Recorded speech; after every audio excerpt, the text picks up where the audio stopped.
right now. Don't miss out on the opportunity to advertise with NewOrleansTalkNetwork.com. Call our business department today at 504-475-4793 to hear about our great rates. NewOrleansTalkNetwork.com. We provide the people, you provide the business.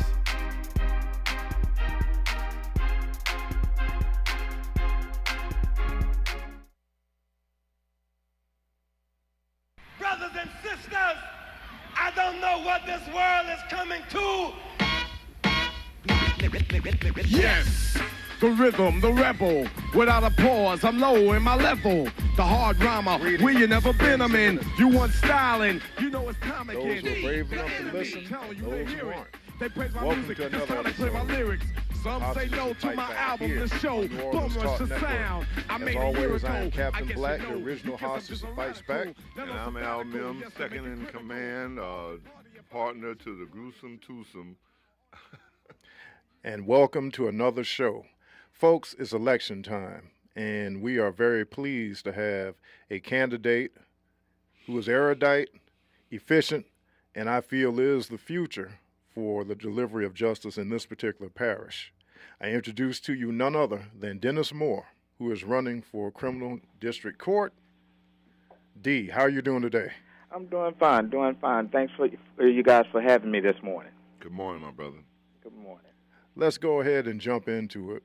What makes you the candidate for this race? Because I believe you're one of three, correct? Yes, sir, I am. All right.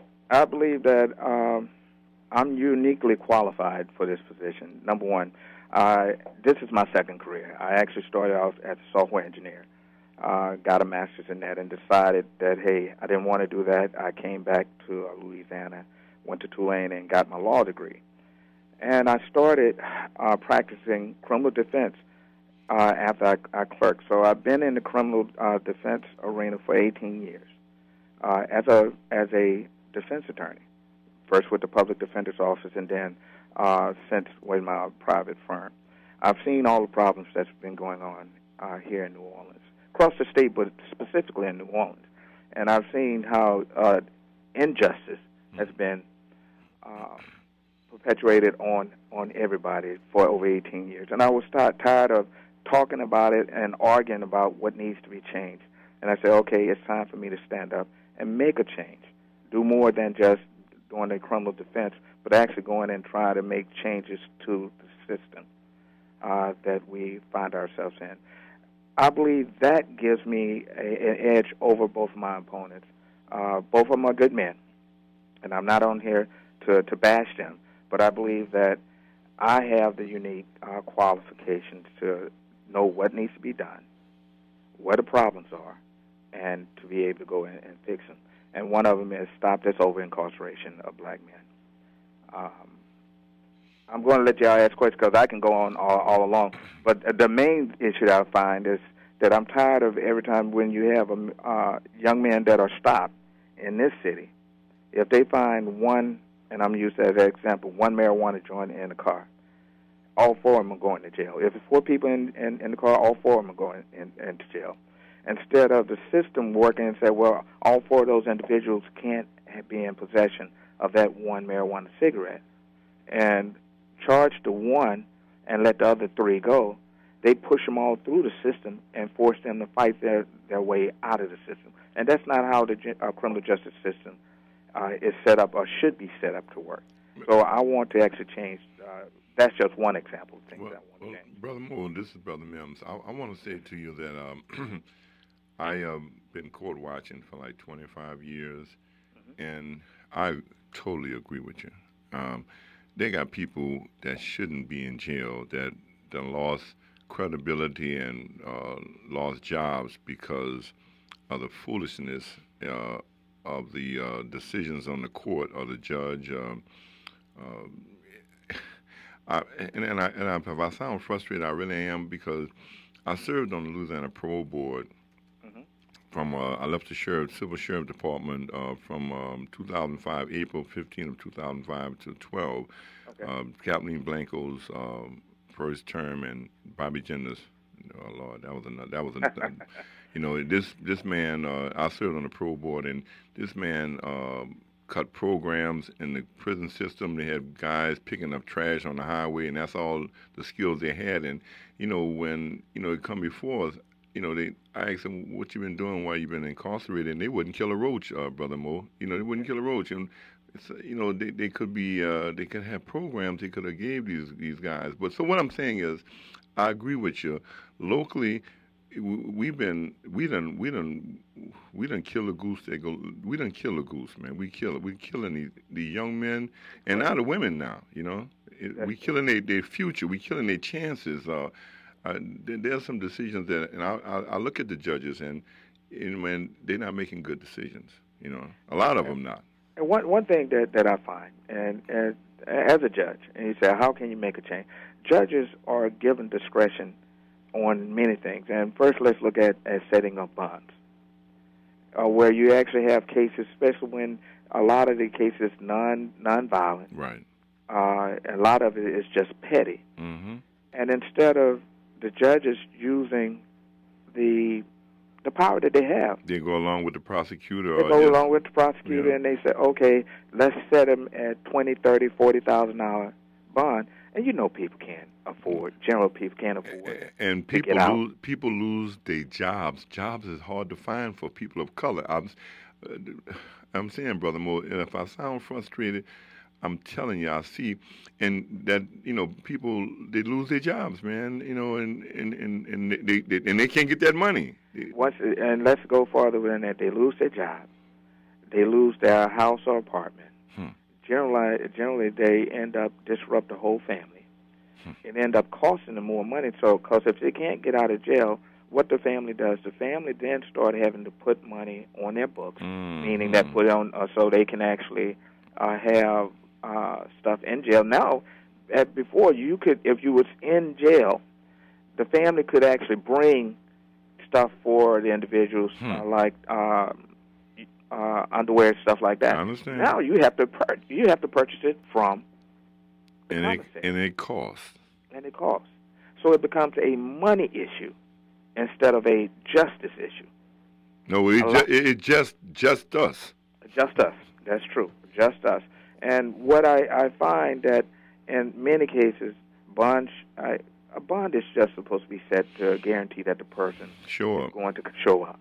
And in dealing with that, the criteria is if you look at what the type of crime, the connectivity of the individuals to the community, whether or not they have a job, whether or not the dangerousness. You use all of that, but they don't use that. They listen to what the prosecutor said. Well, a person did X, Y, Z, and da da da da, and the next thing you know, they say, okay, what bond do you recommend? $50,000.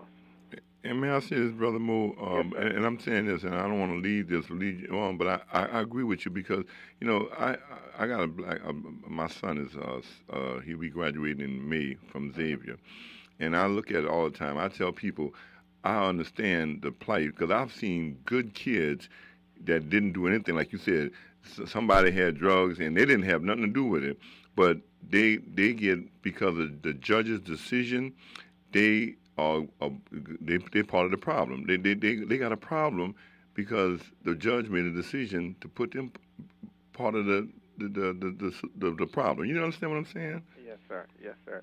The main thing is the impartiality. If the judges are impartial, as the law said that they should, and also use their discretion, a lot of times you can have a situation or do an RR bond. Now, or if the defense attorney who represents them bring what is called a preliminary hearing, and you listen to the preliminary hearing to see whether or not there actually is a case, many times you can find no probable cause. Now, having said that, the DA still has the right to file the charges, but if you have a situation where you know that this is a weak case at best, it's not a case, why not knock it out in the beginning? Then saying, okay, I'm going to let you go through the process, which you said is supposed to be just, but actually is unjust. Because if you have a person that's in jail, and as a criminal defense attorney, I've heard it a lot. Yes. You keep a man or a woman in jail for a couple of weeks or a month. all they want to do is get out. Yes. And wanting to get out, they will actually give up their constitutional right to get, as they say, go home and be on paper. But what is not explained to the individual by going home and being on paper, you're giving up your constitutional rights. Because when they say paper, they don't say, oh, you can actually get it expunged, which is a lot of things that can be done, getting it expunged. But before you get it expunged, you have a felony conviction. And even if you finish your probation successfully, you have to go through the process. They don't automatically expunge it, which I think is something that should be done. That is automatically expunged from your record instead of having the individuals have to go through the whole process and pay a whole lot more money to get it expunged off your record. Well, what I see also, too, Brother Mo, and I'm for the children, I see a lot of first-time offenders. I'm telling you, they done made a bad decision or whatever, and they don't know the system. They're not criminals because they got brothers, they need to be locked up, and that's another story for another day. But I'm saying that there are people who, man, they don't have a clue. And like you said, they be locked up, and their first time, being locked up, they don't like it, and so they thinking that, well, I'm gonna get out because they want to get out of jail. I mean, they got claustrophobic, they scared, they never had this experience before, and just because if I'm dirty and you clean, you rub against me, Brother Mo, you're gonna get dirty. So they may get they connected because they were with somebody that had something and they didn't do nothing, Right. So what I'm just saying, I agree with you 100%, man. And then sometimes, and if the DA is listening, his assistants are listening, they're making a career out of these children, these young children, like. So I'm just saying to you, it snowballs. It gets bigger and bigger. They're making a career out of these children, these young children. But one thing that. So I'm just saying to you, it snowballs. Can you hear me? It's true. That's true. It's one thing that we need to add into this conversation, which by what you. Can you hear me?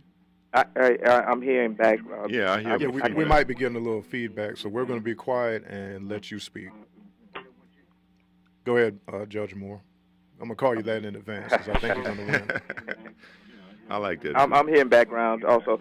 But one thing that I want to add into it, and which could actually help this whole situation, is that a lot of times the DA's office has a diversion program, which you can put a lot of people in the diversion, meaning that if you complete the diversion, that case goes away. It's not, you don't have a conviction. And if you do, that's another way instead of running these young people through. But they don't use that. They don't put it on the table much. And I'm from my experience, they don't talk about it. They talk about convictions and plea bargaining thing. Right. Unless like I said, a lot of these kids are young. They don't have a clue. And they think, getting out, this is it. I got out of jail. But they don't know that's the beginning of the end, Yeah, and doing if they would allow them to use the diversion program, and I'm going to add this with a caveat.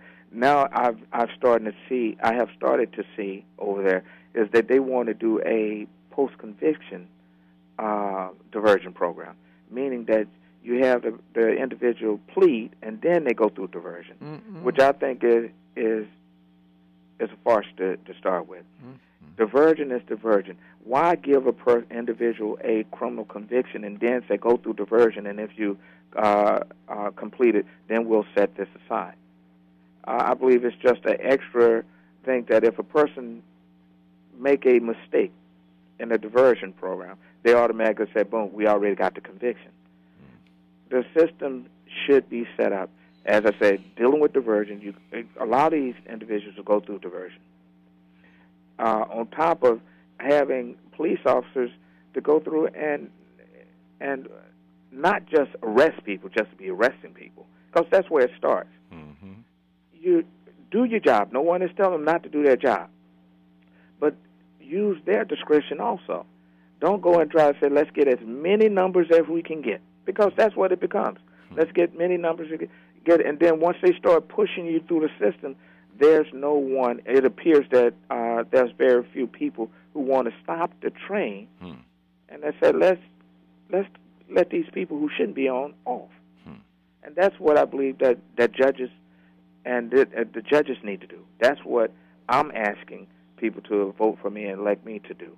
And in Orleans Parish, which we were talking about, you know, we have the magistrate court and you have the commissioners. One of the things is the judges are elected. They actually appoint the commissioners, make sure that the commissioners that are appointed are versed in criminal law and not on a defense slant or a prosecution slant. But again, just as the electorate hopefully elect me, you appoint people that you know that's going to be impartial and start trying to change the system, because we're not going to be able to arrest ourselves out of this situation. We're not going to be able to and all we're doing is demonizing our young people. Yes, I've seen personally, from my experience in the justice system, and I say court watching, that I've seen kids have lost scholarships and lost, like I say, jobs, and people become homeless, man. And when I'm saying this to you, my brother, you speak about stuff that some of the judges don't want to talk about. You know, that's taboo. But we have to. Yeah, we need to. And speaking of things that we have to and need to do, we are going to take a much-needed commercial break, but we'll be right back here on Hostages That Fight Back with Dennis Moore, candidate. I don't know what this world is coming to. Yes, the rhythm, the rebel, without a pause, I'm low in my level. The hard rhymer, where you never been, I'm in. You want styling, you know it's time again. The enemy, telling you to hear it. They praise my music, this time they play my... Listen up. Your customers, our listeners, could be hearing about your business right now. Yeah, right now. Don't miss out on the opportunity to advertise with NewOrleansTalkNetwork.com. Call our business department today at 504-475-4793 to hear about our great rates. NewOrleansTalkNetwork.com. We provide the people, you provide the business.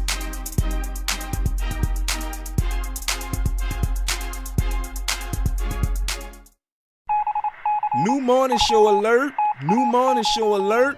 The Warren Ballantyne Show airs daily from 9 to 11 a.m. Central Time, bringing you the news you need to know. The Warren Ballantyne Show, now on the New Orleans Talk Network.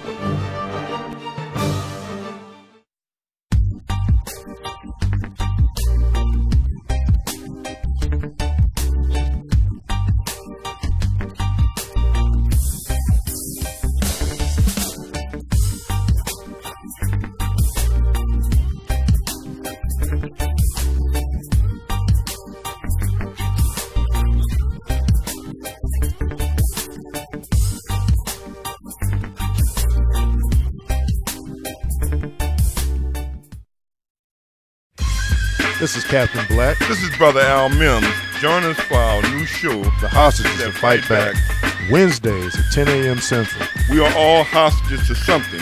But it's up to us to find the courage to fight back and make the change. So tune in to become the change you want to see in the world here on New Orleans Talk Network. Brothers and sisters! Brothers and sisters! I don't know what this world is coming to.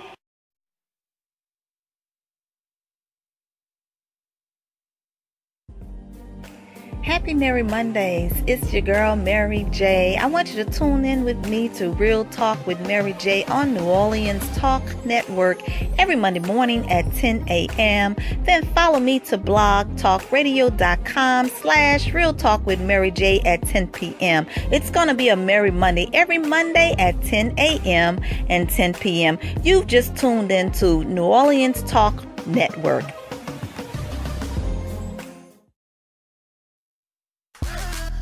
What's up, New Orleans? Listen, this your man Fred, host of your #1 sports talk show down here in New Orleans. Yeah, I said it. FanView, where real fans talk about real sports. Join me, Bank Ball Recite, your people's man B, and Madman the Big Fan as we talk about all the latest sports topics going down here around the country. Again, FanView, where real fans talk about real sports. of shots. Fired and loud, another round of shots.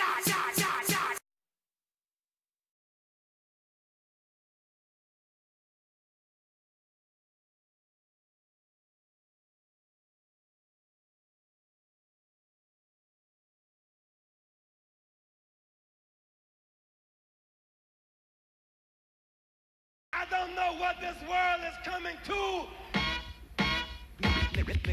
Yes, the rhythm, the rebel. Without a pause, I'm low in my level. The hard rhymer, where you never been, I'm in. You want styling, This is a fight back here on New Orleans Talk Network. May I say something, Cap? I love that shirt, man. It's Certainly. And to some, it may look like I've become part of the wall in the background on the live stream, and that's actually the truth.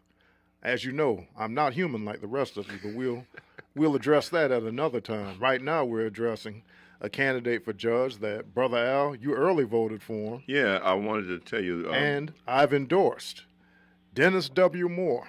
Yes, my wife and my son and I early voted, bro, and you were our selection, bro. You know, I'm not ashamed to say that, bro, because I like the format and I like where you're at because, you know, talk is cheap, and you got to work the harvest first before you can get the plenty.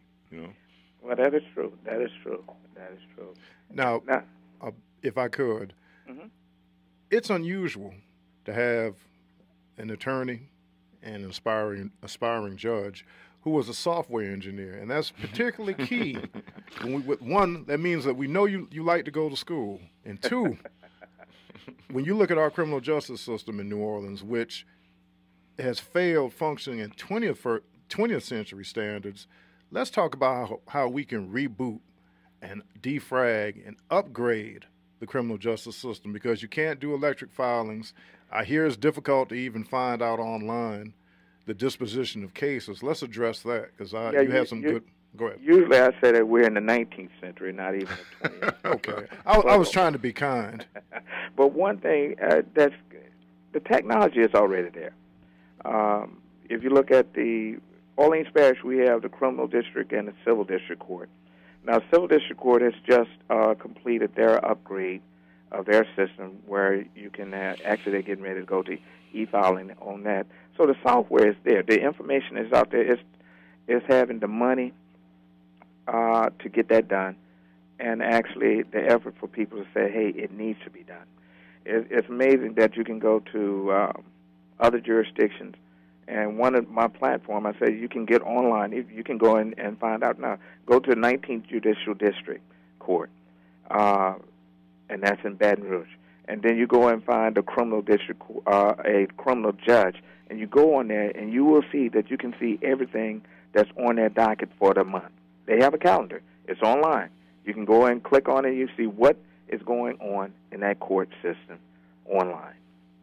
After that court date, you actually can go back and look and say, well, what actually happened on that court date? So the software and the technology is there. We just have to try to implement it. Now, a lot of people say, okay, we don't have the money. How do you get this done? With everything that's going on in this system with judicial reform, it's my belief that you can go and pursue grants to get the funding to actually upgrade the system. Not only do we need to do that just for now, we need to look at e-filing, electronic filing, where it makes it more transparent, number one, which everybody wants transparency, but also it actually streamlines the process.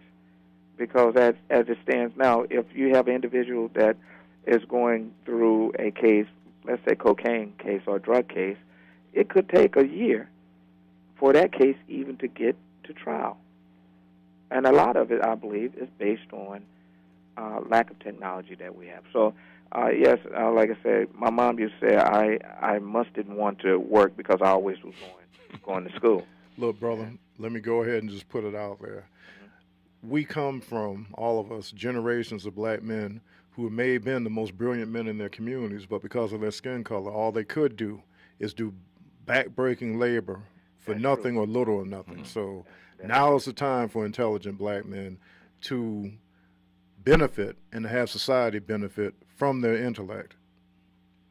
I just had to plug that in there. And I'll say this to you, brother, that you are intelligent and you stand out. But I want to ask you, tell the listening audience about, in a short personal sense, about Brother Moore, Judge Moore. I'll say like Cap said, family and children, or any, what's going on? What's happening? As y'all know, Dennis, well, I was born and raised in Minden, Louisiana, up by Shreveport, right off I-20, and actually graduated from Grambling State University. Okay. All right. Where I got my BS in computer science. From there, I moved to Minnesota and started working as a software engineer for Control Data Corporation. Then the portion I was working with was bought out by Siemens. And while I was there, I decided, I need to get a master's. I got a master's in software engineering from the University of St. Thomas there in St. Paul, Minnesota. And I continued on that path. And as I said earlier, that I felt that was not my pathway where I wanted to do. So I've always wanted to go to law school and decided, hey, I'm going to law school. Plus, I wanted to come back home, get out of the cold. So I moved down here to New Orleans and went to law school.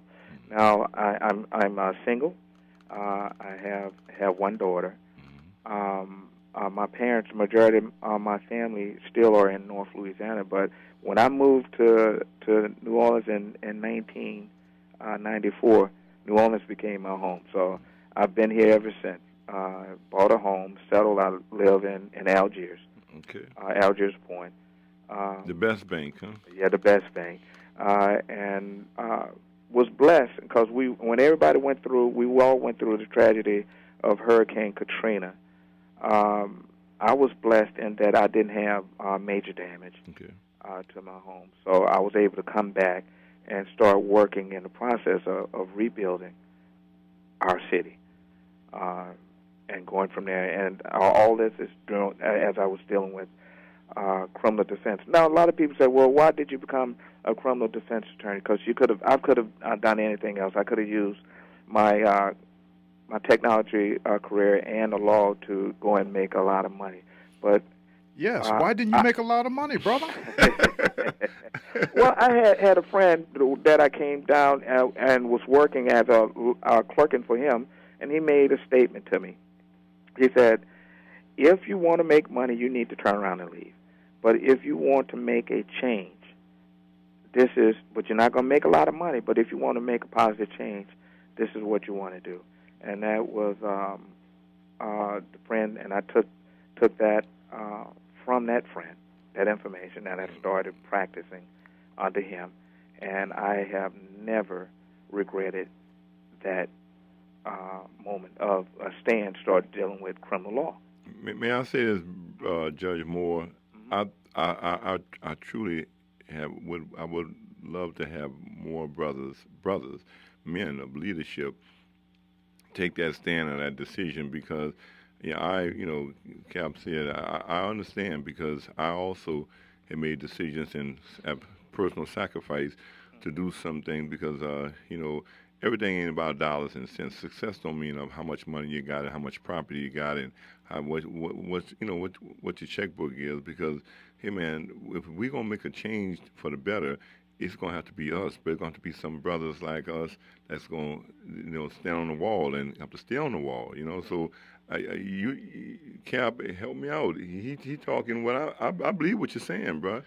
Well, it's true, and I should just tell the young man, the brother that told me that was Willard Hill, yes, who is a local attorney here in the city, and he didn't have to allow me to come and just work in his office when I was a law student, but he actually allowed me to come in and see what was going on, and it opened my eyes because up until then I really wasn't involved in the criminal justice system. Mm-hmm. But when I went there and he made that statement and then I started learning from him and seeing what was going on, it opened my eyes and I said, this is what I want to do. From there, I ended up got another clerkship with Judge Roland Belson. And a lot of people were saying, how in the world did you get that position?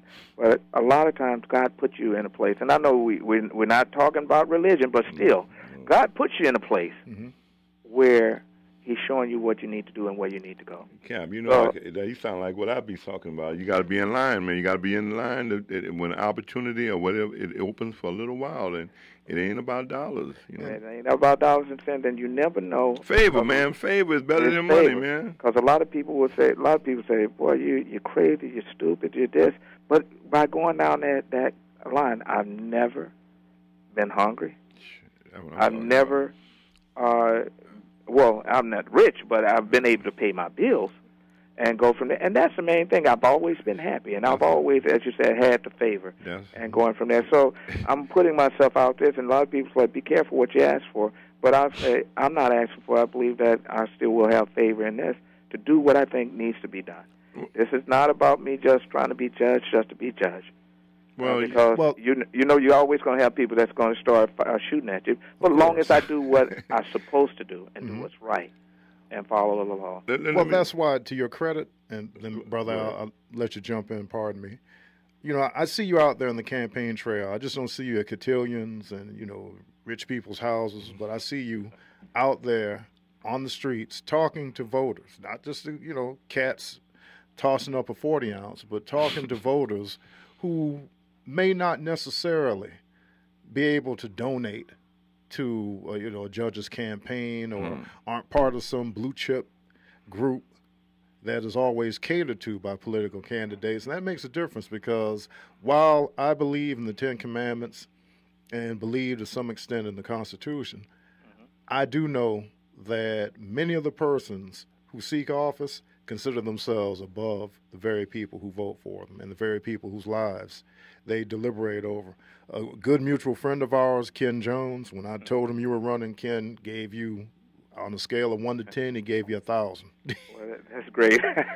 He really has been enthusiastic in supporting you, and we need that. I mean, again, as we talk about structural inequality from other people, as Brother Mims always likes to talk about, the usism, the elitism, the backstabbing, the destruction, the small-mindedness, the vindictiveness, all this that oftentimes leads to what will be your bench that you're going to have to deliberate on. We've got to have people who are genuine, because if not, then we really can't complain about how others treat us when we mistreat each other.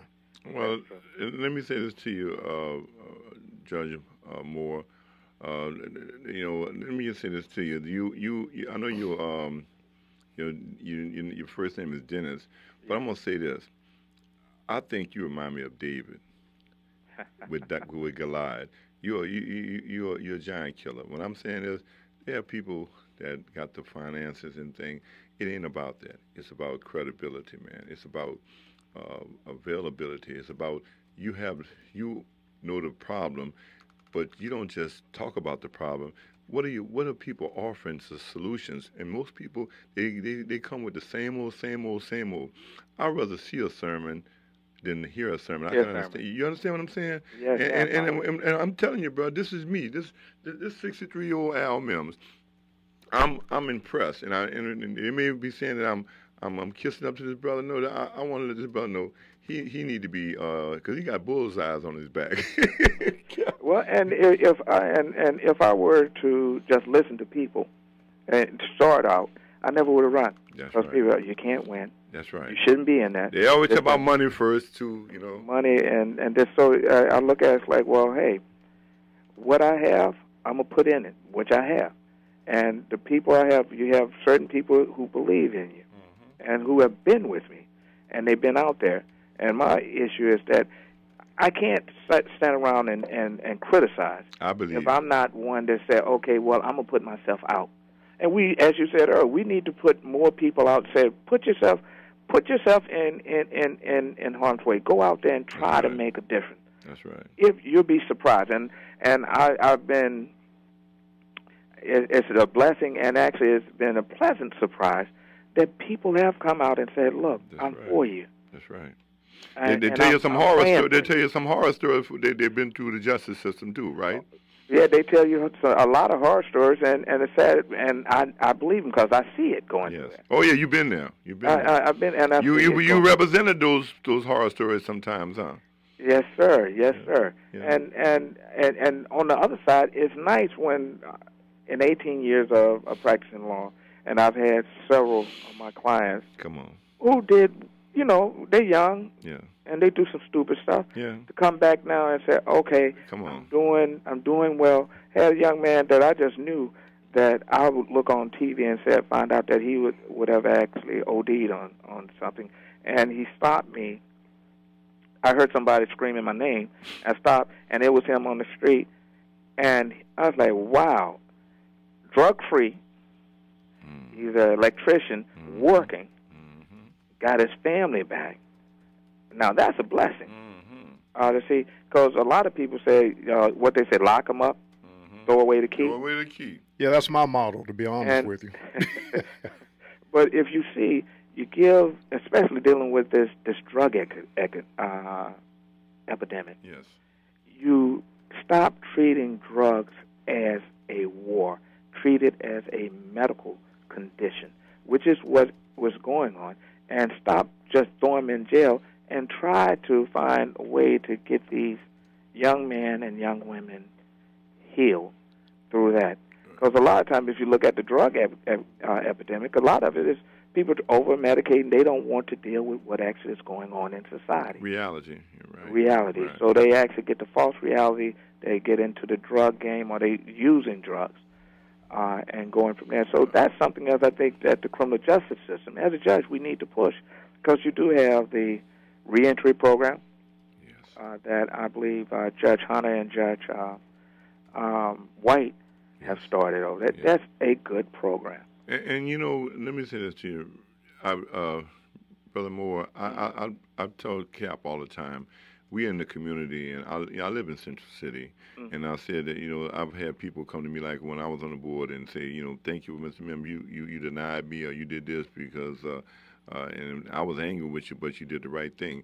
What I'm trying to say is to you, you talk about solutions. Now, everybody don't like solutions, because that means you got to change, Judge. And when a lot of people don't like your advice, what I'm trying to say is because that means you got to make you got to change.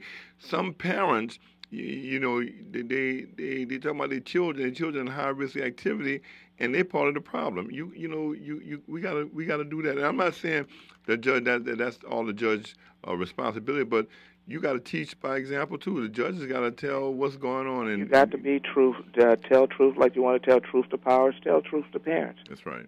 Because I have my daughter, and I'm the first line of defense. Come on. There you go. And I like that. Yeah, please say that again. Say that again, man, please. That I'm the first. I have a daughter, and I'm the first line of defense. I'm tired of saying where the teachers at school supposed to do it. Thank you. People at school, you're supposed to teach it at home. Society. And I'm about to say something people will probably say, oh, you shouldn't say it, but it's the truth.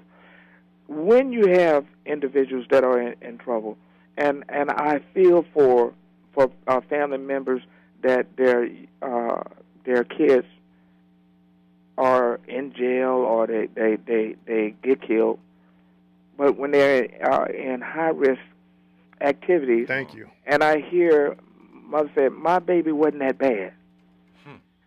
That's right. He only carjacked. Yeah, he only carjacked somebody. He only robbed a few people. Right. So I don't want anybody thinking that Judge Moore gonna open up the keys and let. I'm not talking about just brother, letting everybody out. I was a little concerned, so thank you.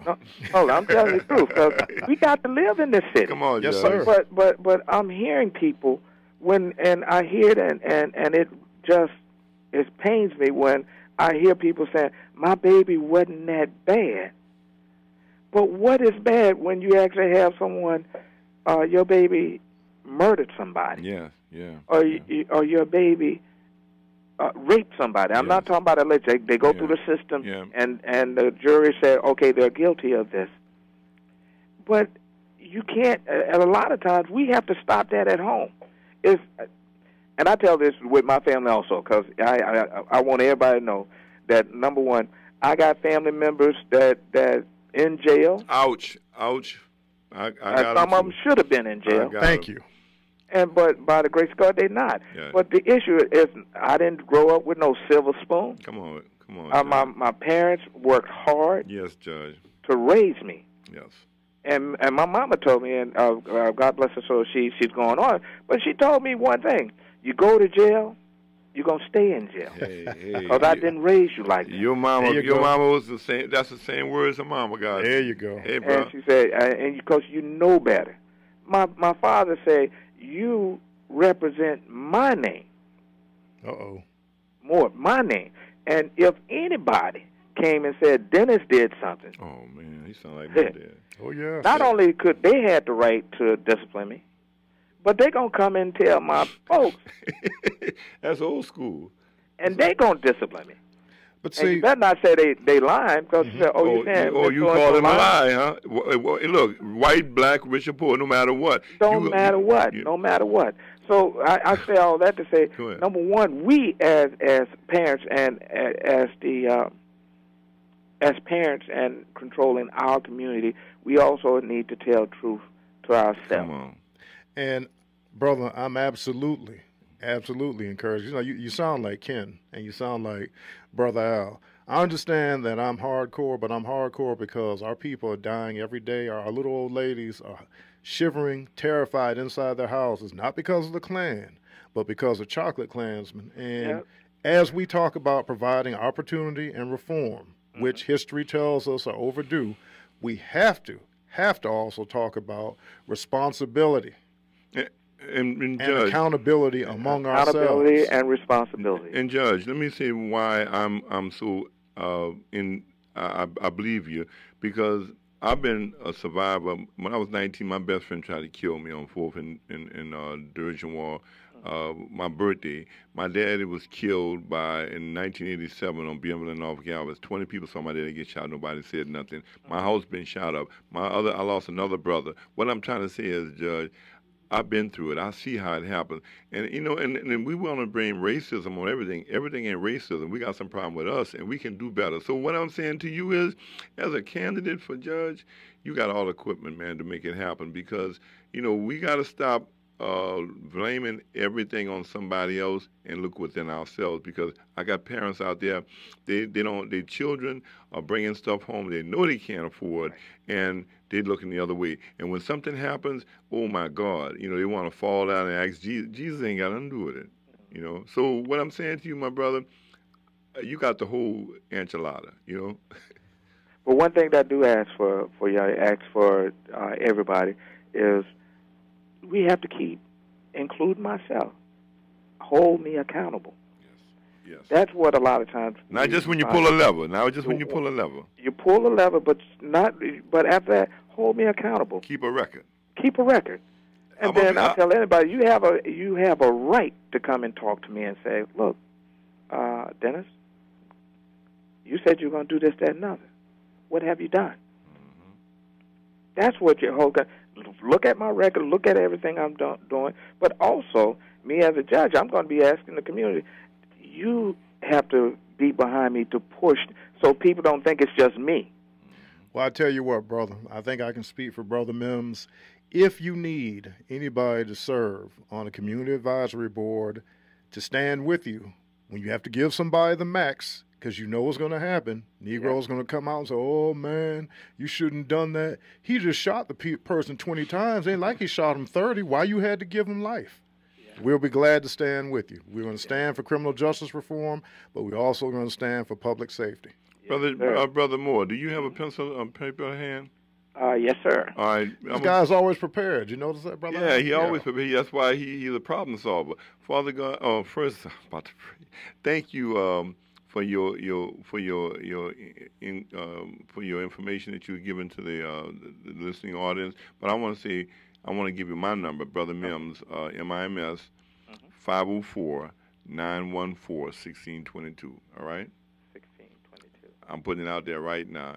You know, and you can call me night or day, anytime, bro. I got your back, okay?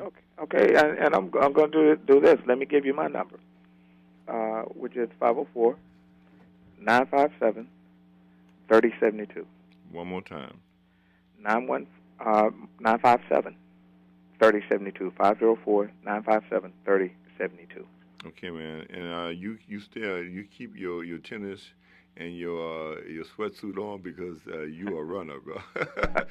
The race is not won by the swift, but those who hold out, bro. Yes, sir. Yes, sir. But anytime that y'all need me, just give me a call. I'm always available.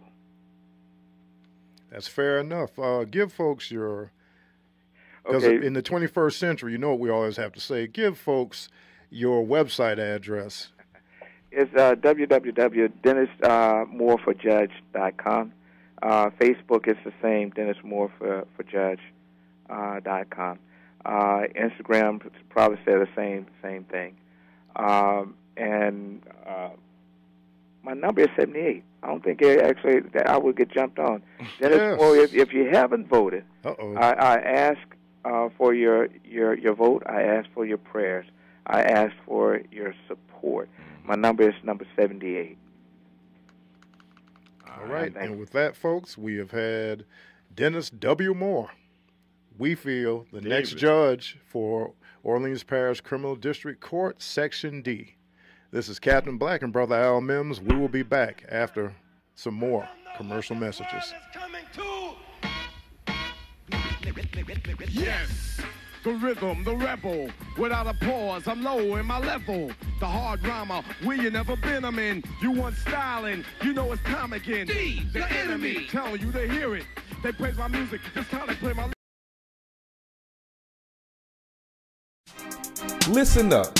Your customers, our listeners, could be hearing about your business right now. Yeah, right now.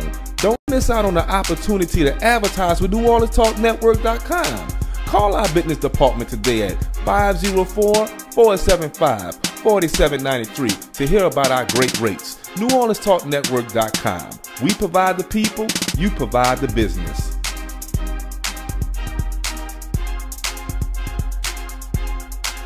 Are you a member of Bedside Baptist? Well, now you can join Bethesda House of Prayer every Sunday for our live broadcast. It starts at approximately 9:45 every Sunday morning. Just go to NewOrleansTalkNetwork.com and click play. We can't wait for you to join us from your home. And don't forget, if you want to join us live and in person, service starts for 9 a.m. and we are located at 7601 West Lake Expressway, Marrero, Louisiana, 70072, Suite C.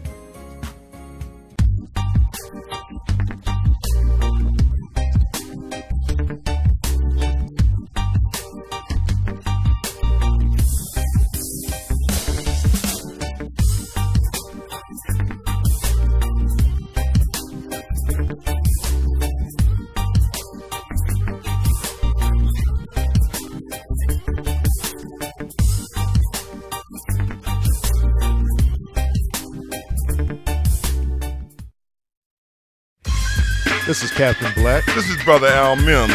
Join us for our new show, The Hostages That Fight Back, Wednesdays at 10 a.m. Central. We are all hostages to something, but it's up to us to find the courage to fight back and make the change. So tune in to become the change you want to see in the world, here on New Orleans Talk Network. Brothers and sisters! Brothers and sisters! I don't know what this world is coming to.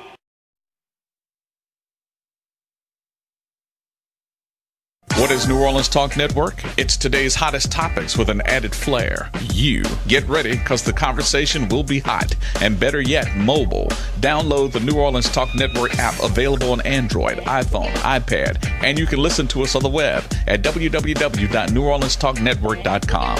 Write down our talk line at 504-341-TALK. That's 504-341-8255. Interactive and worldwide. That's what we are. Join in on the real conversation and tell a friend about the New Orleans Talk Network.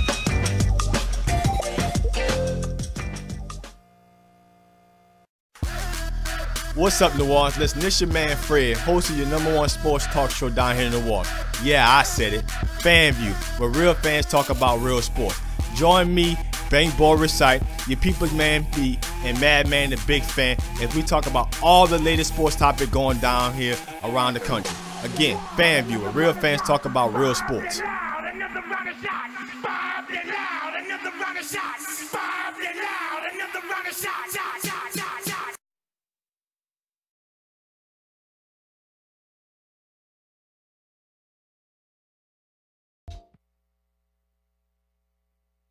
Nobody gives you better conversation about your quality of life. Let everyone know you listen to The New Orleans Talk Network. This is Brother Al Mims. And this is Captain Black. We are hosts of Hostages That Fight Back. You're listening to New Orleans Talk Network.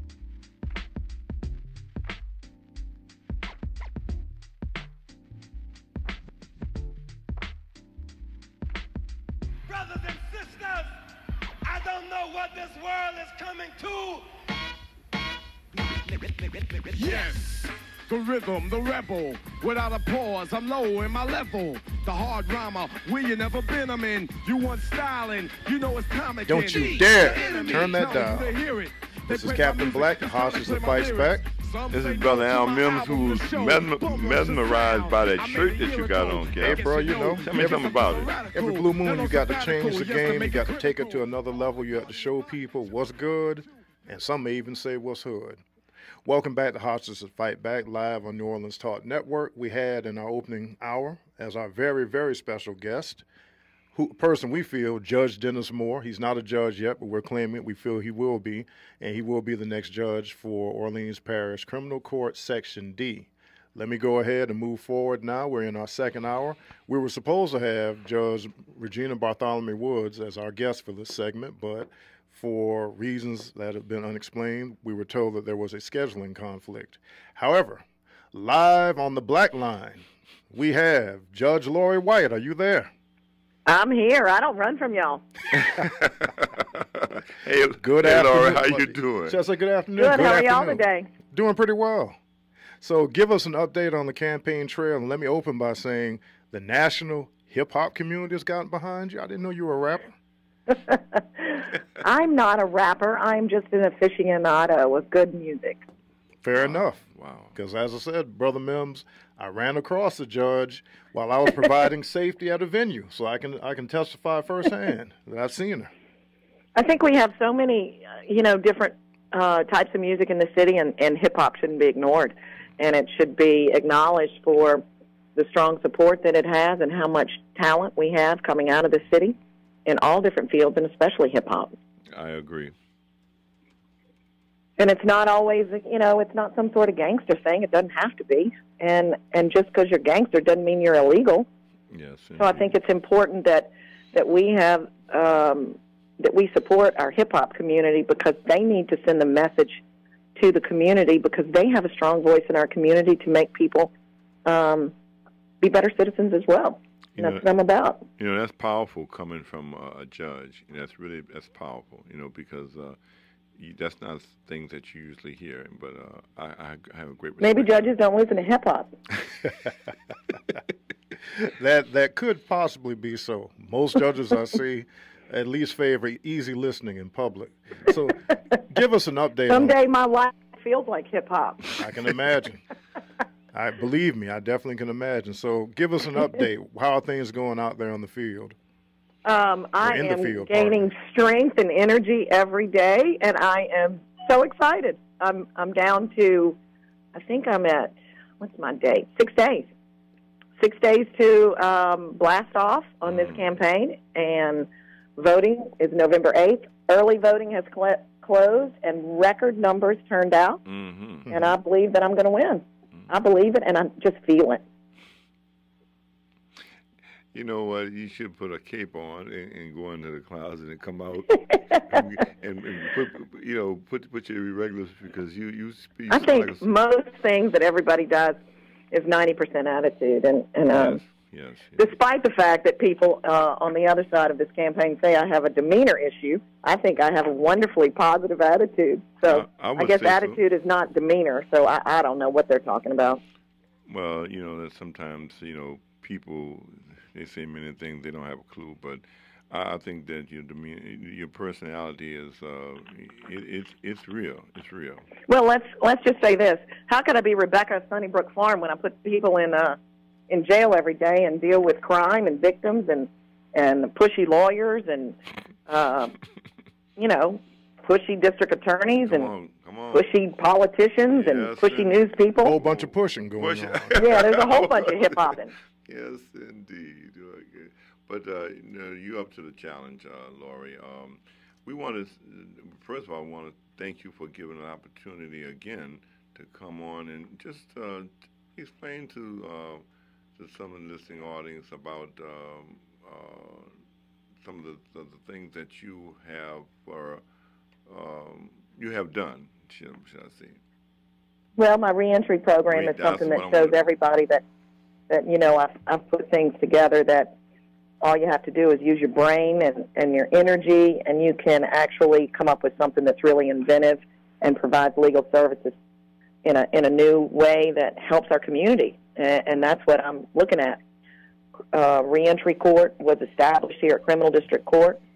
I accept from 11 sections of court people that are charged with nonviolent crimes, and they can go out to Angola State Penitentiary, which always sounds like a bad thing. Mm-hmm. But in this case, this is a new program that's helping people get back on their feet, and it's a second chance to try to learn a trade while you're out there. And we have 16 different programs that they can get a trade in and national certification. And when they come back, I help them get a job and suspend the remainder of their sentence, try to give them the services they need in the community. And that's the thing that we need to try to make a difference in our community. So I've established that. It's now in 14 different parishes. It's now been nationally recognized. It's been recognized in this state, and 14 other judges have taken it on. So I'm so proud of it and so thrilled.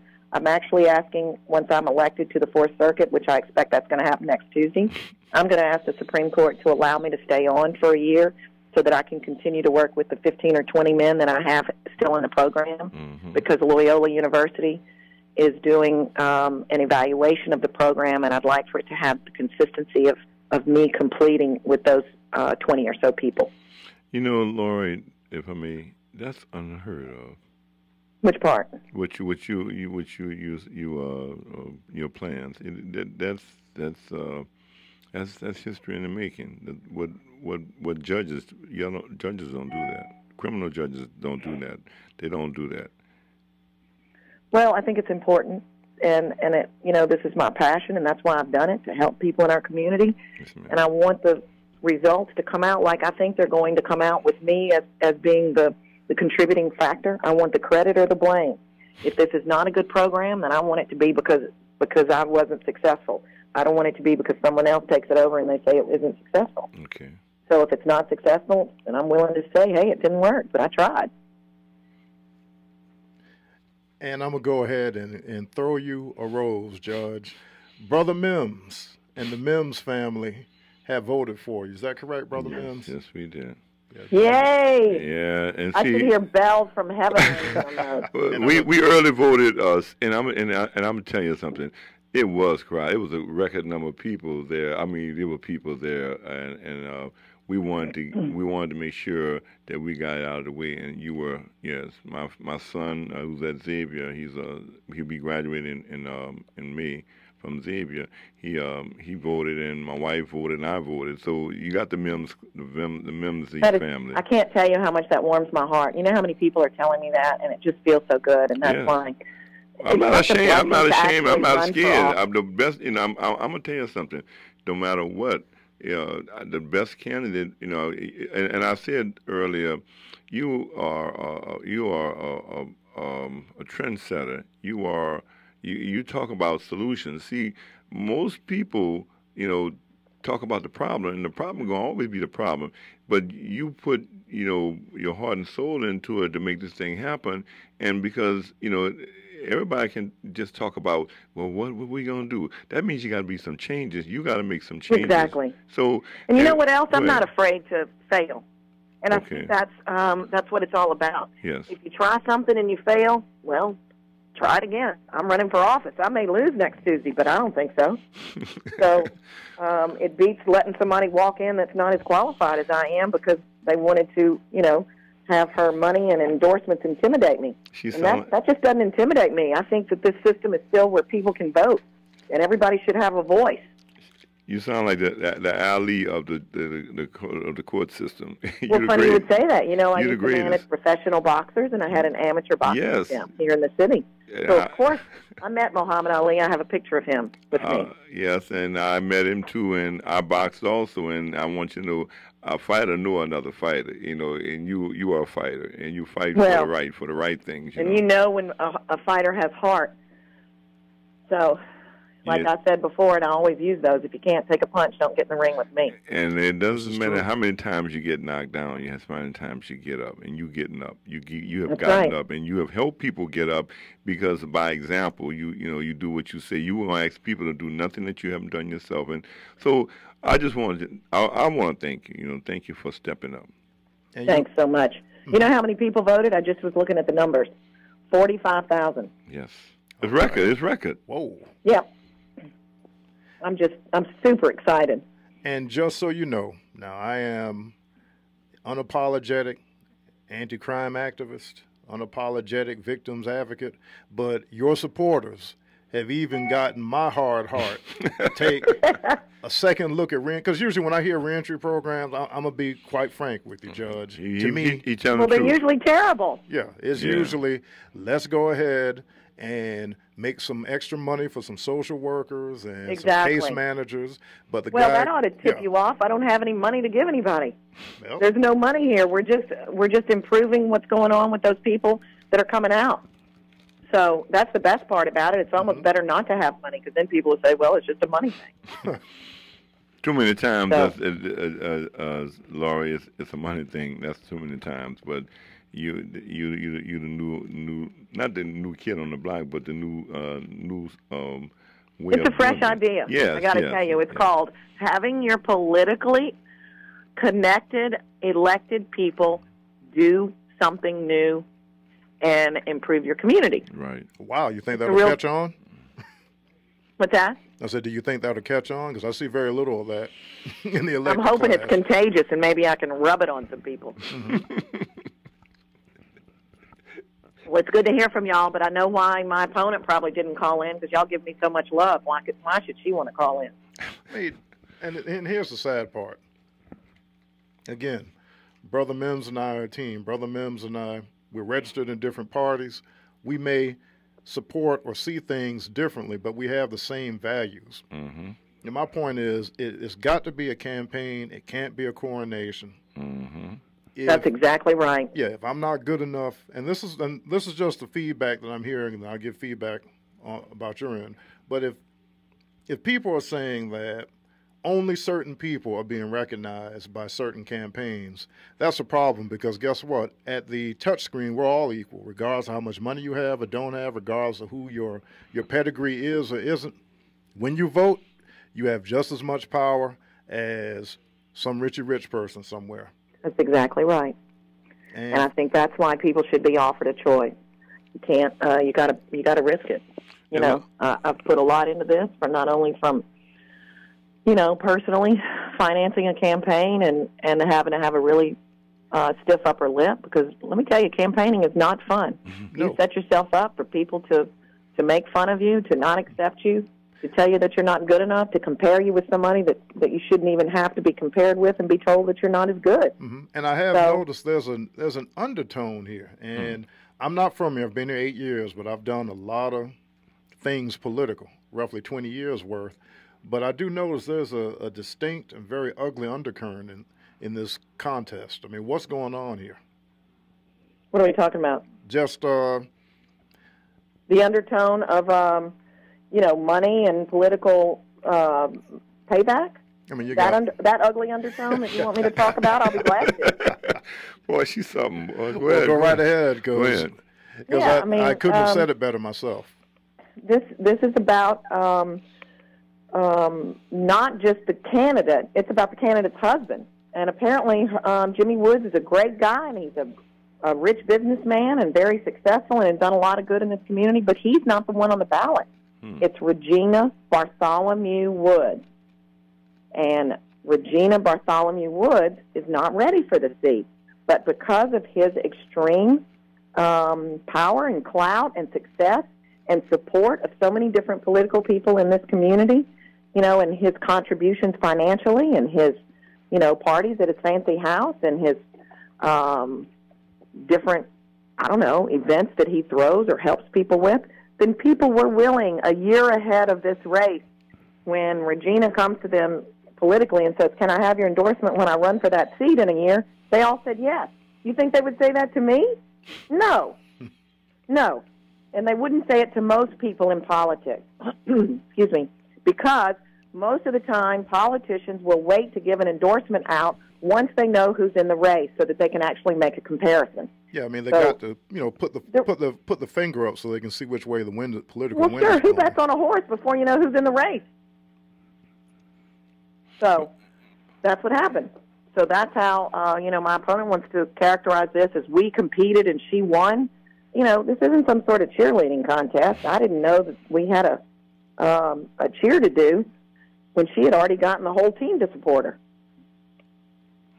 Well, I wanted to say that I would put in a slogan while I was listening to you, no vote, lose hope. That's exactly right. Yeah, no vote, lose hope. And you are hope because people, Laurie, this is where I'm at here, Laurie. And as I said, Laurie, I served 2 terms, 2005, April 2005, I left the Sheriff Department, Civil Sheriff, to go to the parole board with Kathleen Blanco, her first term, and Bobby Gender.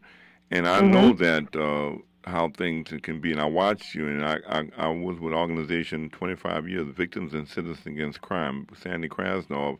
Right. I court watched, and I was in the court more than judges. I mean, when I say judges, prosecutors and defense attorneys, and I know what you're all about. And see, I can't say nothing, and I'm not. And I want people to know I'm not doing no cheerleading. Your record speaks for itself. You can stand on your own. I think there's another undercurrent here that we should all, since y'all like to talk about these things, let's talk about it. Right. I'm a white candidate.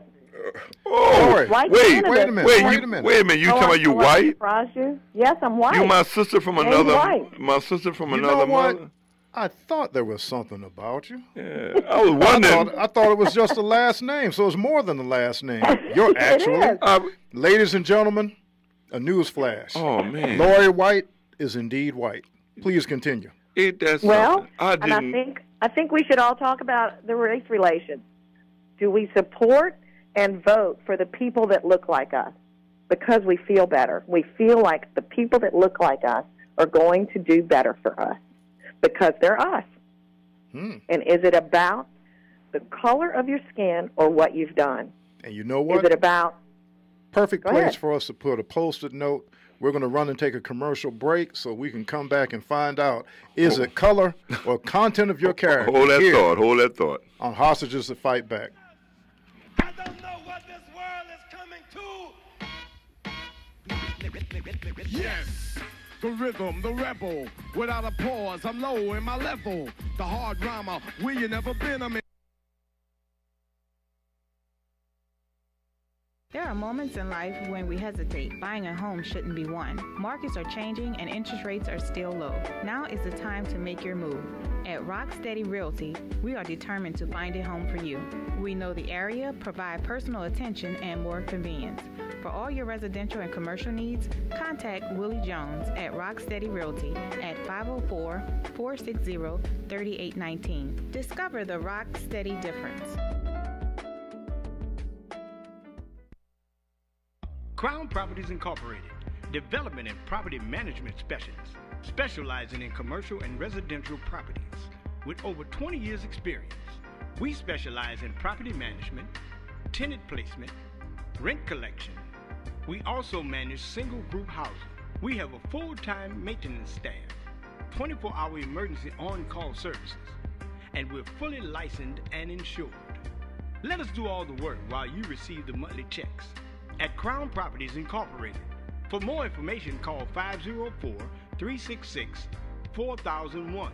That number again is 504-366-4001. Or come visit us at 405 Gretna Boulevard, Suite 109, Gretna, Louisiana. Crown Properties Incorporated. For all your property management needs. You be the investor.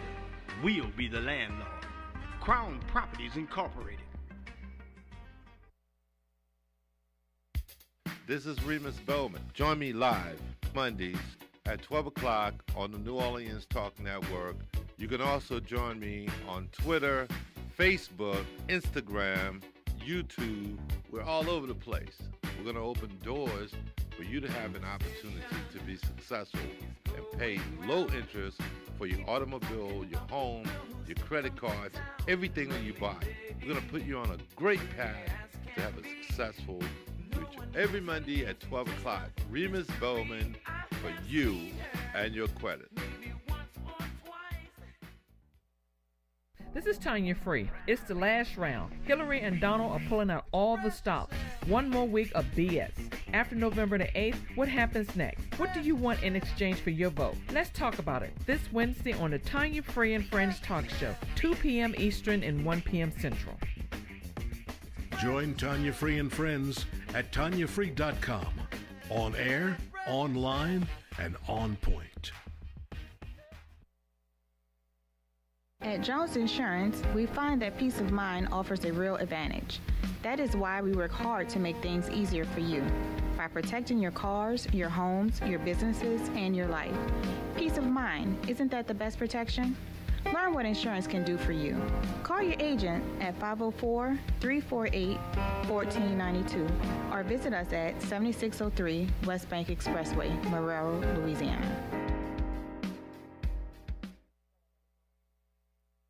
Bethesda House of Prayer. Bethesda is a church for non-traditional worshipers, a church designed for those who love God's Word. Would you like to attend a church where believers and non-believers can choose to worship together? A church where cultural differences does not get in the way of God's message. We invite you to be our special guest. Our services begin 9 a.m. on Sunday, located at 7601 West Bank Expressway, Suite B, Marrero, Louisiana. For more information, contact us at 504-348-0132. Nobody gives you better conversation about your quality of life. Let everyone know you listen to The New Orleans Talk Network. This is Brother Al Mims. And this is Captain Black. We are hosts of the Hostages That Fight Back. You're listening to New Orleans Talk Network.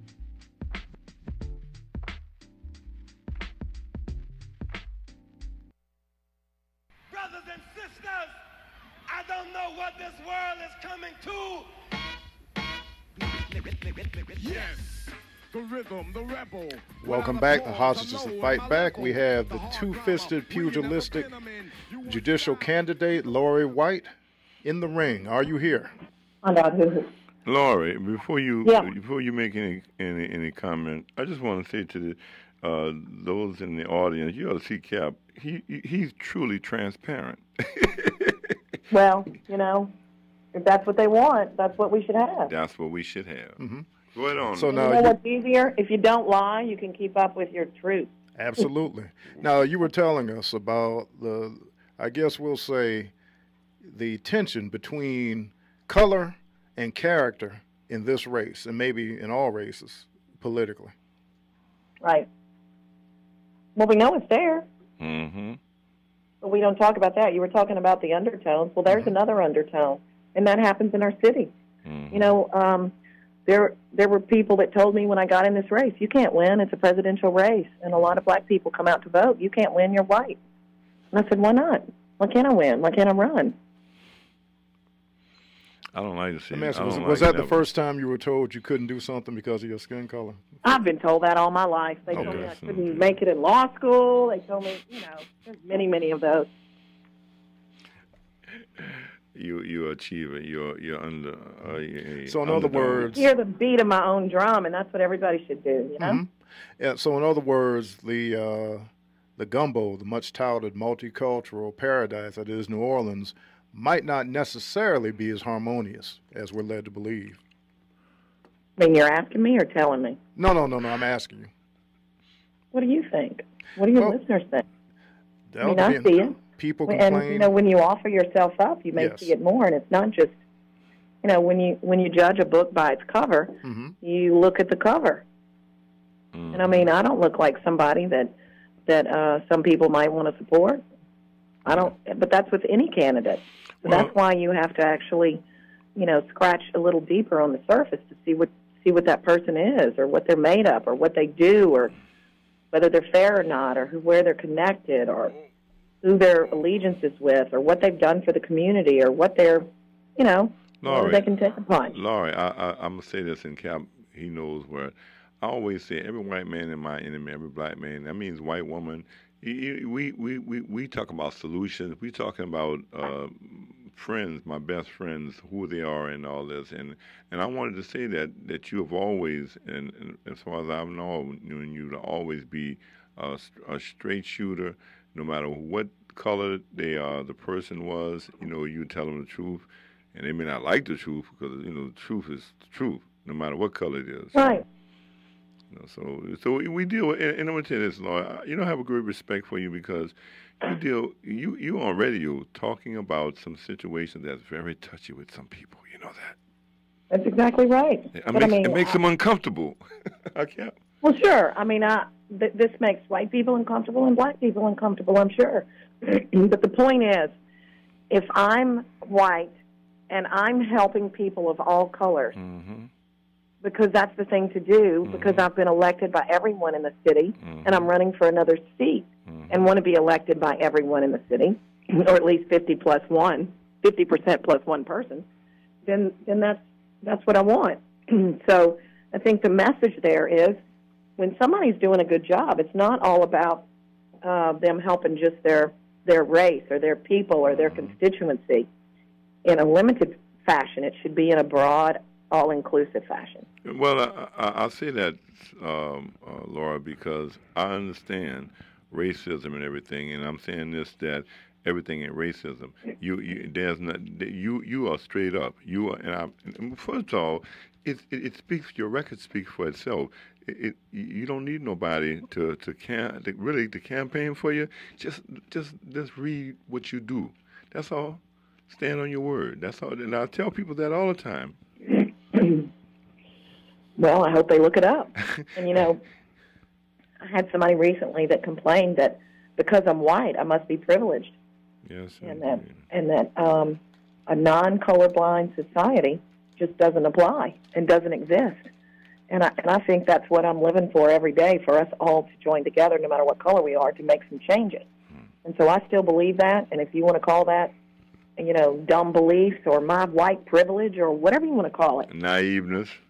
Yeah, I don't mind that. Yeah, that's all right. Because if that's what it is, then I hope it's contagious as well. And by going on, solving problems, making a difference. With all that going on, you're still making a difference. And definitely to your credit, the fact that you have so many black criminal justice reformers who are out there campaigning for you night and day. Like I told you the last time you were on the air, I'm running into people, Brother Donald Chopin, Deirdre, other people who are extremely, extremely careful about who they vet and who they endorse. And they're out there night and day saying that you're the only choice in this race. And that was noteworthy. I have to admit, it was noteworthy. And then, well, a lot of these people are my friends. I represented them a long time ago. I helped them when they needed help, and they're helping me when I need help. So a lot of people, for example, have I've been amused by one thing in particular. I was at the Night Out Against Crime, and I was with some of my friends, and some lady said to one of my campaign people, said, "How much is she paying you?" And my friend said, "She's not paying me anything because she got my life back for me." Well, and I was just so humbled by that, because so many of my campaign volunteers are just that. These aren't paid people. These are my friends that are volunteering and wouldn't take money from me. And that's in essence, when you see people on the street in the next 5 days, these are my friends that they got a T-shirt and lunch, and they know that I'm going to do a good job, and they're working with me because I've helped them, and I've worked for them. I didn't get no T-shirt. Yeah, well, you already voted, man. Well, look, Laurie. Well, I haven't voted yet. But I want to say, Laurie, that you're telling the truth, because I was very impressed with you're very comfortable in the community, no matter what community you're in. You're a fixture. You know what I'm saying? We were at A.L. Davis Park. If you remember, Cap and I saw you, and wherever I see you at, you a fixture, you know. Well, I'm comfortable in my skin. I'm not doing this for me necessarily, even though this is what makes me feel good. This is my life. I'm living it the way I want to live it. So when all that's good, you can do stuff for other people because that's really what fuels me. So that's what we should all do, not because I have some sort of character flaw and need love and support from a community by giving me a bigger title. That's not the point. You know, you just diagnosed possibly 90% of the politicians out there. You think only 90? I told everybody the last well, I would say 99, but I'm trying hard to be nice, and it's hard because I'm not a nice guy. The funny thing is, it's what politics has done. Yes. For the first month of this campaign, everywhere I would go, and it's like day and night, you're going places and you're presenting yourself and you're telling people why they should support you. I was terrible. After about the first 10 of those, my husband said, will you quit talking like you're not talking about yourself? Would you please talk about yourself? And I said, I feel like a narcissist.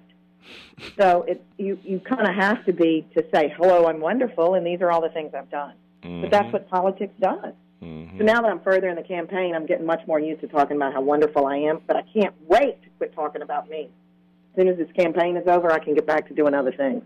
Well, you know, Laurie, that you're a runner, and you're a marathon runner. You're not a sprinter. And I watched you the Night Out Against Crime, and people respect you. They do, you know, and that's the gumbo. That's the gumbo that respects you.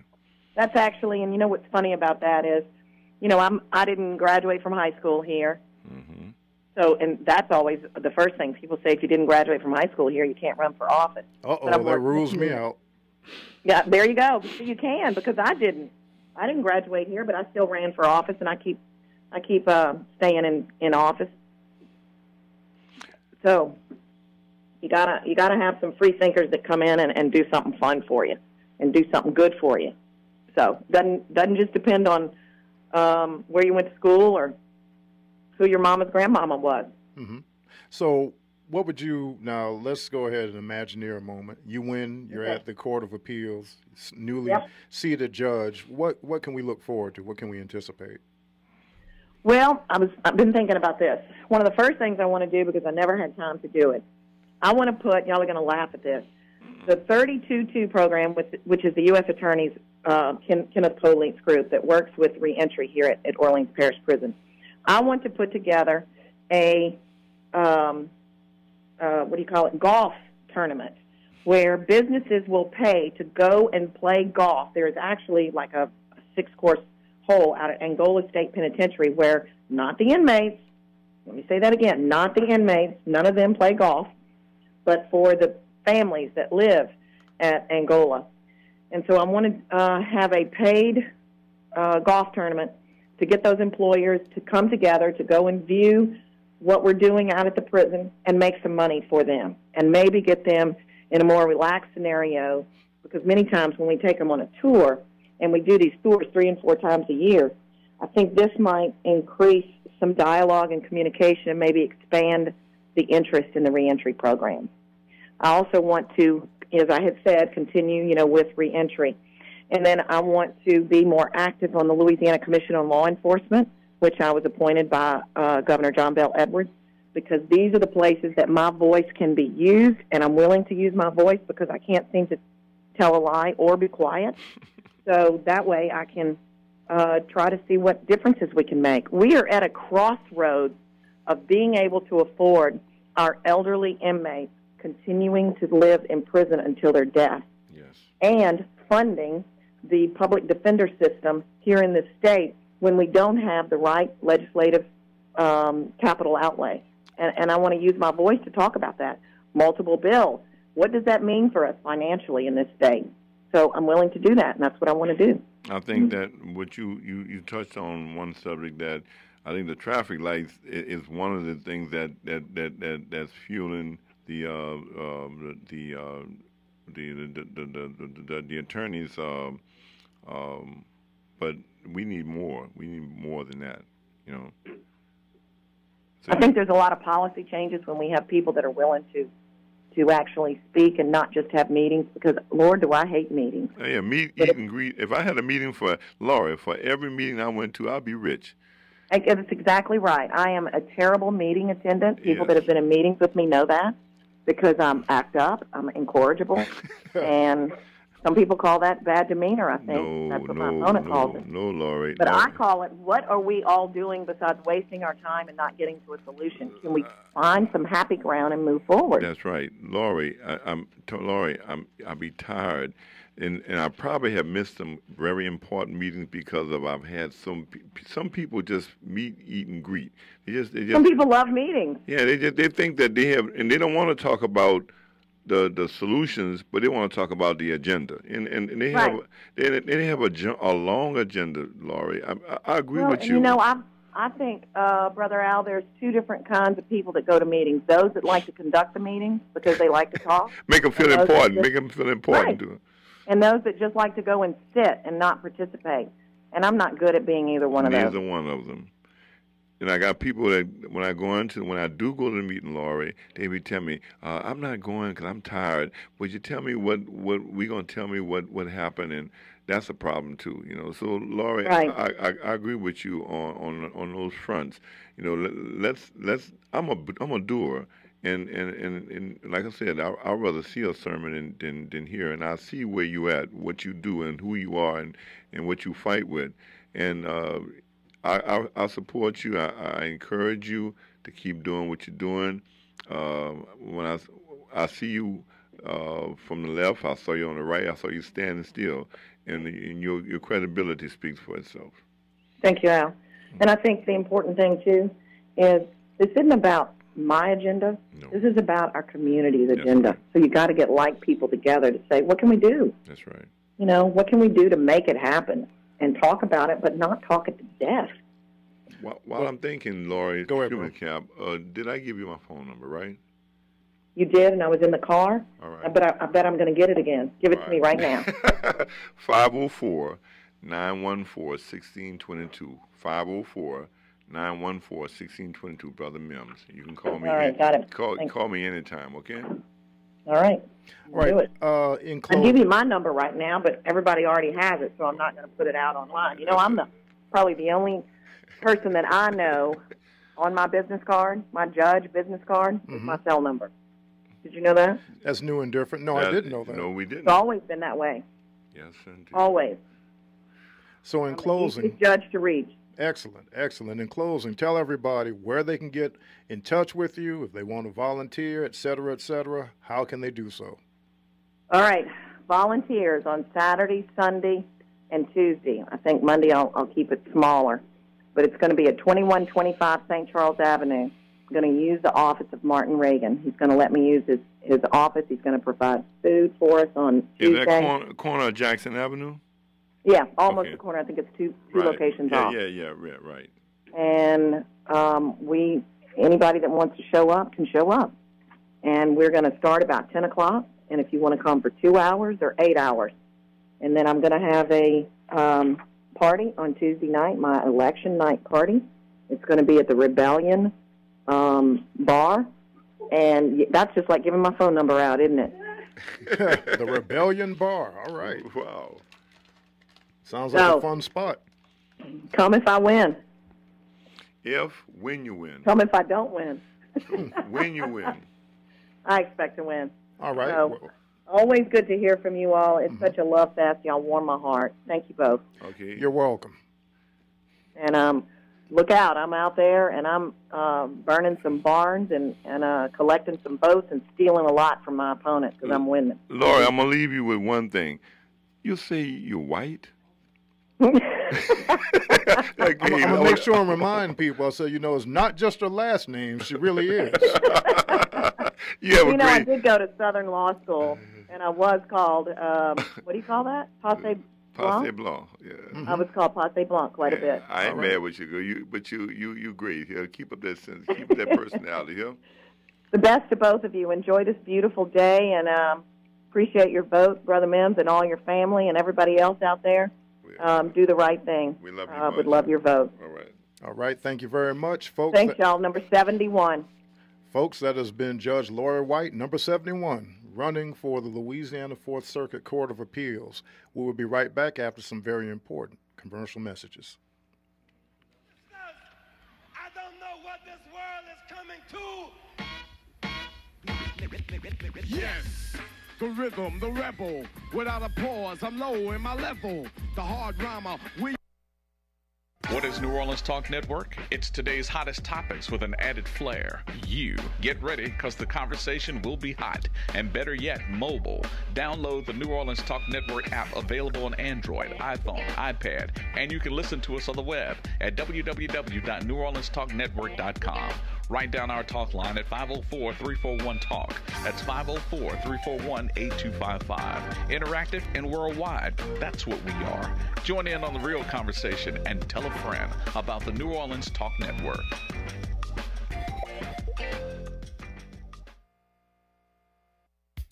This is Remus Bowman. Join me live Mondays at 12 o'clock on the New Orleans Talk Network. You can also join me on Twitter, Facebook, Instagram, YouTube. We're all over the place. We're going to open doors for you to have an opportunity to be successful and pay low interest for your automobile, your home, your credit cards, everything that you buy. We're going to put you on a great path to have a successful future. Every Monday at 12 o'clock, Remus Bowman for you and your credit. New morning show alert. New morning show alert. The Warren Ballantyne Show airs daily from 9 to 11 a.m. Central Time, bringing you the news you need to know. The Warren Ballantyne Show, now on the New Orleans Talk Network. Hi, I'm Linda Lewis, Director of Armstrong Family Services. I'm here to remind you that anyone can become homeless, even you. Armstrong Family Services is a nonprofit organization that serves families in crisis. We focus on keeping homeless families together. Post-Katrina, we have helped over 1,000 families. Now we need your help. For more information, please call 504-899-2995. This is Belinda Parker Brown, President of Louisiana United International. I am the host for A Force for Justice. You can listen to us every Thursday morning at 11 a.m. to 12 p.m. Central, exposing the injustice in our criminal justice system. You can also call in at 504-341-8255 and tell us how you have become a victim in our criminal justice system. On the New Orleans Talk Network, A Force for Justice with Belinda Parker Brown. What's up, New Orleans? Listen, this your man Fred, host of your #1 sports talk show down here in New Orleans. Yeah, I said it. FanView, where real fans talk about real sports. Join me, Bank Ball Recite, your people's man B, and Madman the Big Fan as we talk about all the latest sports topics going down here around the country. Again, FanView, where real fans talk about real sports.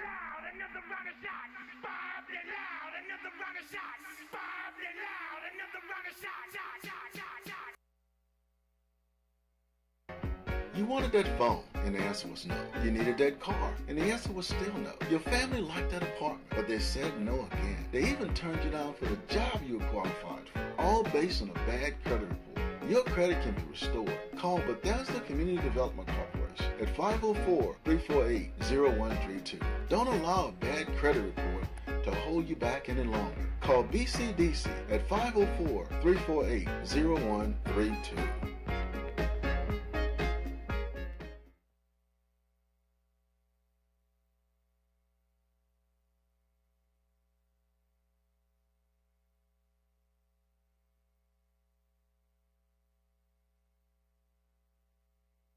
At Jones Insurance, we find that peace of mind offers a real advantage. That is why we work hard to make things easier for you by protecting your cars, your homes, your businesses, and your life. Peace of mind, isn't that the best protection? Learn what insurance can do for you. Call your agent at 504-348-1492 or visit us at 7603 West Bank Expressway, Marrero, Louisiana.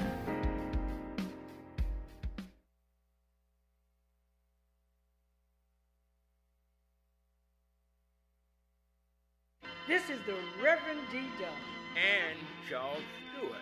We will be coming to you live every Monday, 11 to 12 noon, on New Orleans Talk Network, hosting a new show, A Church Without Walls. The church is us, and the church is you. We are a church with no boundaries.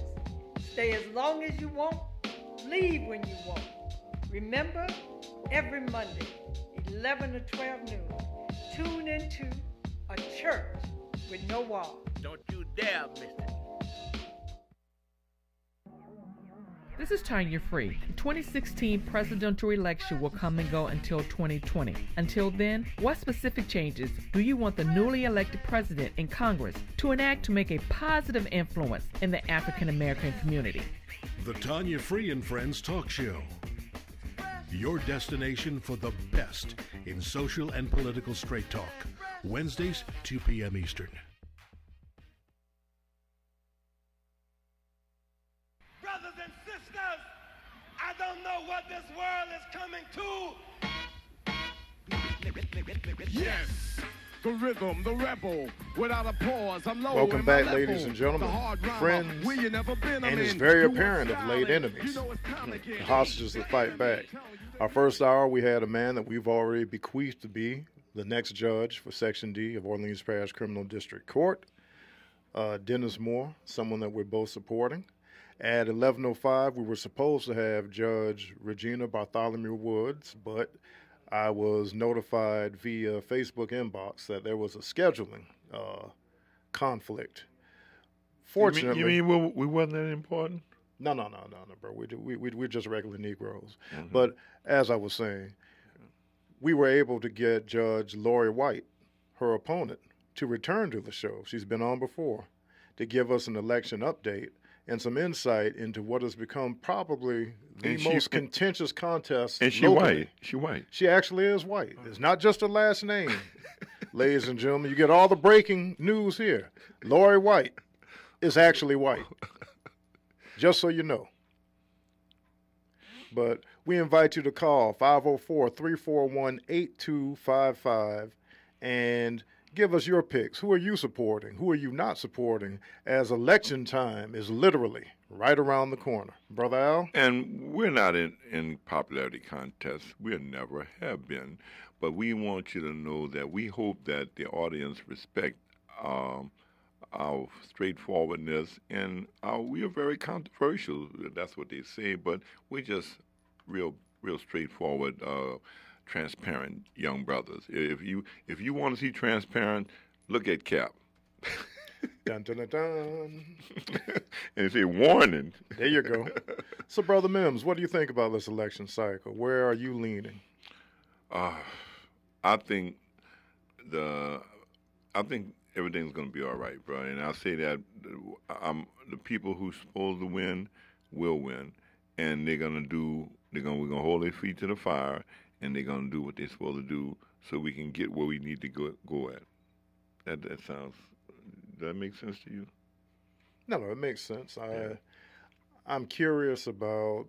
Well, really, I'm gonna be honest with you. I really don't have much curiosity or anticipation because this has been such an unusual election cycle that you really can't say one way or another which way locally and nationally, which way things are going to go. But I do know that we have, the politics of arrogance, the politics of favoritism, the politics of cronyism, the politics of colorism, the politics of racism, usism. All of these are on the table, and I've seen plenty of each element I just ticked off in local and national races. Can I say this, Cap? Sure. And just be real clear with this. Mm-hmm. You and I, there are people out there that don't really like us. I hope they don't like me, because guess what? That's why Yahweh gave me size 15 feet, so that whenever someone doesn't like me, I can apply my foot to where it'll do the most good. Well, I really don't care. My personal thing is you need to stand in line. I'm 63 years old, and if you don't like me, who cares? Mm-hmm. That's not what I really want to say, but since we're on radio, we can't say that. But let me ask you this. Do you think that someone's going to win, someone's going to lose Tuesday. Do you think that the nation will be able to accept that peacefully, or do you see more conflict, more turmoil on the horizon? I think that it's going to be probably, it'll be a little shaky and early, but I think that's what is happening in locally and nationally is going to be better for the nation, but because there's some things that have been brought out that have been undercover too long, so we need to work on those things that are apparent. That's a problem, or been uncovered. Okay, I'm gonna be messy for a minute. Go ahead, Brother Mims. Who did you vote for president? When I voted for Hillary Clinton. Hillary Clinton. Yes. Okay, who'd you vote for Congress? Oh, I voted for Congress. Your good friend Kenneth Cutno. Cutno. Yeah, that's a name. Cutno. All right. Yes. Who'd you vote for Senate? I voted for Carolyn Fayard. I know. I went ahead and just snatched it from you because you've been talking her up. Yeah. And I voted for the independent monitor to be independent. And we wanted to wait till the end of the show and just kind of dedicate this closing segment to Susan Hudson and her mother, who lost her mother this weekend. And Brother Mims and I, like some of you out there, have lost our mothers and other parents. So it's something that words really can't address, but we did want to at least extend her that courtesy. Yes. Cap. Yes. Can I? That is my name. Okay. Is it closer with the time for me to have my prayer? Yeah, a short Episcopalian prayer on the eve of an election that will set the course of this country for the next 4 years and perhaps into perpetuity. Go right ahead, Brother Mims. Father God, you already know who's going to win and who has the talent, the ability, the way to make things happen and bring us where we need to go at, Father God. I'm just asking that the people will go out there and vote, Father God, be honest, and that those who win will be who they say they are and do the things that they say they're going to do. And what we do today will make a difference in unborn generations. And I thank you. And again, bless Susan and all those who have lost loved ones and mothers and on their bed of affliction. We bless you and we praise you this day in Jesus' name. Amen. And as always, I tell you to treat each other well or pretend that you can. We are out. Yes, the rhythm, the rebel, without a pause, I'm low in my level. The hard rhymer, where you never been, I'm in. You want styling, you know it's time again. The enemy, telling you to hear it. They praise my music, it's time.